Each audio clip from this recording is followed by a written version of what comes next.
De manera que ahí está puesta sobre la mesa esa situación. Bueno, miren, el fin de semana también el gobierno envió a conocimiento del Congreso un presupuesto complementario. Hay varios análisis sobre el mismo, interesantes todos. Se han resaltado varias cosas, algunas de ellas, por ejemplo, la asignación de casi 2.000 millones de pesos a la Procuraduría General de la República. Muchos han aplaudido esto. Pienso que también lo aplaudimos, evidentemente, que se traspasen los fondos que requiera el Ministerio Público para sus trabajos, más aún cuando no hace mucho tiempo la procuradora Miriam Germán se quejó de que le faltaban recursos. Más sin embargo, es bueno apuntar que esos 2.000 millones de pesos habían sido reducidos del presupuesto del año pasado. O sea que en el presupuesto del 21, esos 2.000 millones se lo habían quitado a la Procuraduría General de la República. Simplemente le están devolviendo. O sea, no es que se le ha puesto más, se le devolvió donde estaba en el 20.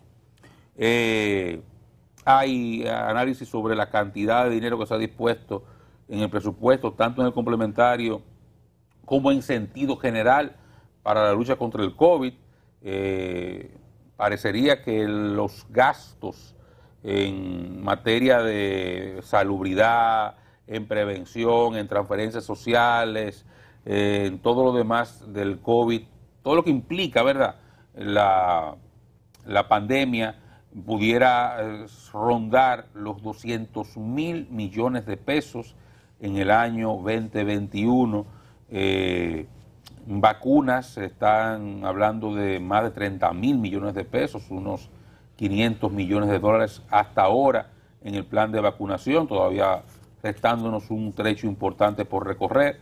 Y bueno, en sentido general, esos son datos, no he visto el presupuesto con detalle, estoy citando parte de las cosas que han resaltado la prensa en titulares, y el impacto del gasto corriente, que sigue siendo enorme. O sea, el gasto corriente se está comiendo prácticamente todo el presupuesto, se está quedando muy poco para el gasto de capital, y parecería que en lo que queda del año no habrá mucho espacio para inversiones en obras importantes. El gobierno, la verdad que, y hay que entenderlo, es un año, le ha tocado un año difícil. Las cosas que le ha tocado lidiar en sentido general la ha manejado muy bien, la pandemia la ha manejado bien. La economía de República Dominicana continúa siendo un país en total crecimiento. Yo siempre, cada vez que lo menciono esto, digo, me alegro mucho que sectores que antes no lo entendían ahora tienen la epifanía de darse cuenta de que sí, de que crecemos, de que las bases de la economía dominicana son sólidas y de que hay un manejo correcto de la macroeconomía, que esa estabilidad es importante, que el crecimiento de la economía es importante y que es real. Qué bueno que mucha gente se esté dando cuenta de eso. Pero la verdad es que en la actualidad, dentro de las circunstancias de la pandemia, los retos que ha tenido el gobierno hay que reconocer que se han manejado, los retos fundamentales lo han manejado muy bien. Plan de vacunación, la atención a la pandemia. Ha habido algunos problemitas con las transferencias sociales últimamente, pero es entendible. Hay cosas que no podían manejarse eternamente, han tenido que ir desmontándose, pero se han desmontado en la medida en que se ha ido recuperando también el empleo.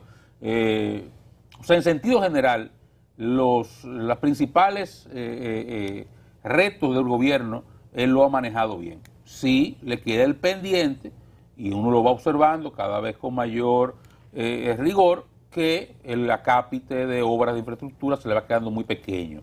No parecería que hay hasta ahora, el gobierno no parece haber iniciado todavía una obra importante, por lo menos que se sepa. El presidente ha inaugurado algunas obras, pero la mayoría de ellas, dando continuidad de Estado correctamente, han sido cosas que estaban ya bastante avanzadas o prácticamente terminadas.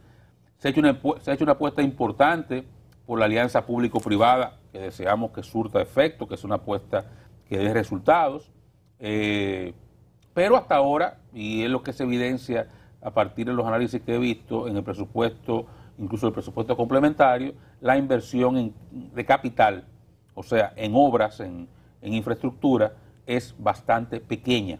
Y eso, si bien se entiende el condicionamiento que sobre el presupuesto tiene el COVID, también hay que señalar que en la actual coyuntura, donde un sector privado se ve afectado y ralentizado su activismo económico como consecuencia de la pandemia, la incursión del Estado en obras, la presencia del Estado en inversión resulta fundamental para la recuperación económica.